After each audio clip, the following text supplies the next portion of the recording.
Մենք երեք ունենք պետություն, որը թեև ուներ դժվարություններ և սոցիալական խնդիրներ, բայց առաջ էր գնում։ Ոմանք դա մոռացության են տվել, սակայն մենք ձեր հետ միասին և բազմահազար մեր հայրենակիցներ շատ լավ են հիշում։ Հիշում են, թե ինչպես էին ամիսներով չնչին աշխատավարձին սպասում ուսուցիչը, պետական ծառայողը, պարզ քաղաքացին, խղճուկ թոշակը վճարում էր խիստ ուշացումներով։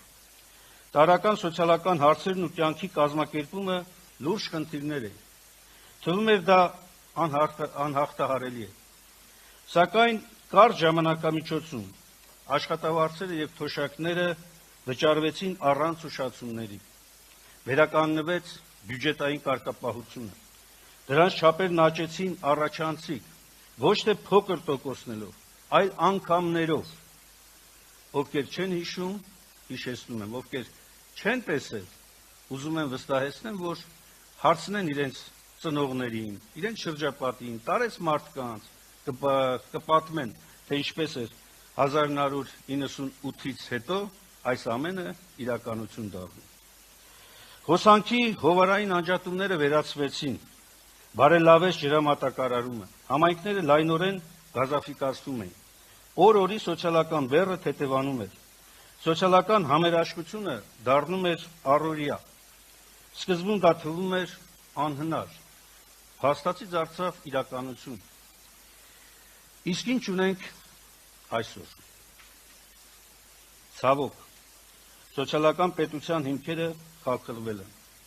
Համատարած ատելություն, անհանդուրժողականություն, ոչ միայն հասարակության տարբեր շերտերի, նույնիսկ մի ընտանիքի մեջ, նույն համայնքում, նույն գյուղում մարդիկ ելել են իրար դեմ, չեն հանդուրժում մեկը մյուսին։ Եվ սրա պատճառը միայն արտաքին չէ, սրա պատճառը միայն այն ծանր հոգեբանական վիճակը չէ, որ ստեղծվել է, սրա պատճառը նաև խորը սոցիալական հիմքն է, որ այս իշխանությունը ցավոք սրտի բերեց և շարունակում է ամրապնդել։ Սրա պատճառն է նաև այն, որ եկամուտների ակնհայտ անհամաչափ իրավիճակ է ստեղծվել։ Սոցիալապես խոցելի խավերի եկամուտները ակնհայտորեն հետ են մնում կյանքի թանկացումներից։ Ոչ միայն շեշտակի աճում են առաջին անհրաժեշտության սպառողական ապրանքի գները, դեղորայքն ու կոմունալ վճարները, այլև գույքահարկը, հանրային տրանսպորտի սակագինը, 100 հազարավոր քաղաքացիներ կանգնած են ամենօրյա դժվարին ընտրության առաջ, չնչին եկամուտով վճարեն ջեռուսման, թե կենսական դեղորայքի համար։ Հետևաբար ինչ է պետք անել։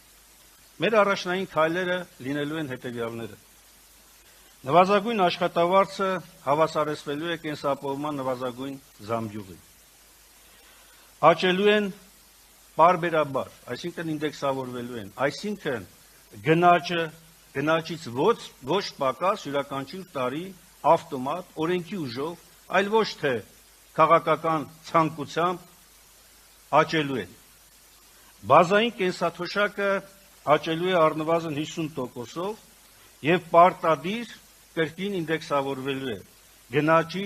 զուգահեռ։ Ձմռան ամիսներին ամբողջությամբ կփոխհատուցվեն սոցիալապես անապահով միայնակ թոշակառուների,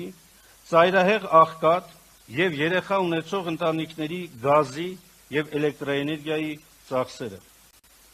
Մենք վերանայելու ենք էլեկտրաէներգիայի սակագնային քաղաքականությունը, որը նպատակաուղղված է լինելու իջեցնելու ցերեկային սակագինը։ Նվազեցնելու ենք գույքահարկը,